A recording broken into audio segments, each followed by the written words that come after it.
বন্ধুরা আপনারা সবাই কেমন আছেন? আশা করি প্রত্যেকে ভালো আছেন। বন্ধুরা আপনাদের যদি যে কোনো ব্যাংকে অ্যাকাউন্ট থেকে থাকে যেমন state bank, Indian bank, Punjab national bank, HDFC bank বা যে কোনো ভারতবর্ষের যে কোনো শাখায় যে কোনো ব্যাংকে আপনার যদি ব্যাংক অ্যাকাউন্ট থেকে থাকে তাহলে কিন্তু এই ভিডিওটি আপনাদের জন্য অত্যন্ত গুরুত্বপূর্ণ। কারণ রিজার্ভ ব্যাংক আজ রাত ১২টার পর থেকে সারা দেশ জুড়ে চালু করছে নতুন ৭টি নিয়ম, যেটা কিনা প্রত্যেক ব্যাংক অ্যাকাউন্ট হোল্ডারদের জন্য প্রযোজ্য।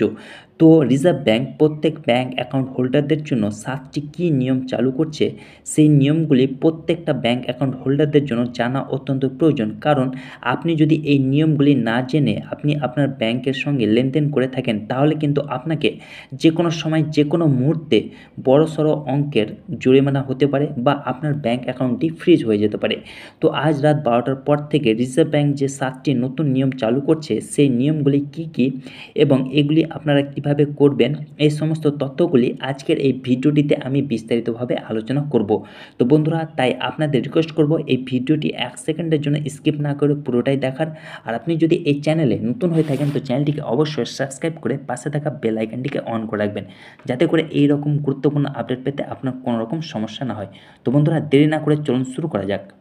অন দ্য স্ক্রিন ডিটেলভাবে আজ রাত ১২টার পর থেকে যে ৭টি নতুন ব্যাংকের নিয়ম চালু হচ্ছে সেটি এক এক করে আপনাদের দেখাবো। তো চলুন ১ নম্বর নিয়মটি আমরা জেনে নেই। প্রথমত হচ্ছে ন্যূনতম ব্যালেন্স। কিছু কিছু ব্যাংক যেমন স্টেট ব্যাংক এবং পাঞ্জাব ন্যাশনাল ব্যাংক ন্যূনতম ব্যালেন্সের প্রয়োজনীয়তা বাতিল করেছে, অর্থাৎ এইসব ব্যাংকে আপনাকে মিনিমাম ব্যালেন্স রাখতে হবেই। তারপর ২ নম্বর নিয়ম হচ্ছে যে অ্যাকাউন্ট নিষ্ক্রিয়তা। ২ বছর ধরে কোনো লেনদেন না হলে অ্যাকাউন্ট নিষ্ক্রিয় বলে গণ্য করা হবে এবং বন্ধ করা যেতে পারে। তারপর ৩ নম্বর নিয়মটি হচ্ছে যে কেওয়াইসি আপডেট। প্রতি ২-৩ বছরে কেওয়াইসি আপডেট করা বাধ্যতামূলক। তারপর ৪ নম্বর নিয়ম হচ্ছে যে ডিজিটাল লেনদেন। ডিজিটাল লেনদেনের জন্য অতিরিক্ত নিরাপত্তা ব্যবস্থা যেমন ওটিপি এবং ফেসিয়াল ভেরিফিকেশান চালু করা হয়েছে। তারপর ৫ নম্বর নিয়ম হচ্ছে যে এটিএম লেনদেন। এটিএম থেকে বিনামূল্যে লেনদেনের সংখ্যা সীমিত করা হয়েছে। তারপর হচ্ছে বন্ধুরা ৬ নম্বর নিয়ম হচ্ছে যে নমিনেশন। এখন থেকে ব্যাংক অ্যাকাউন্টে ৪ জন পর্যন্ত নমিনি অ্যাড করা যাবে।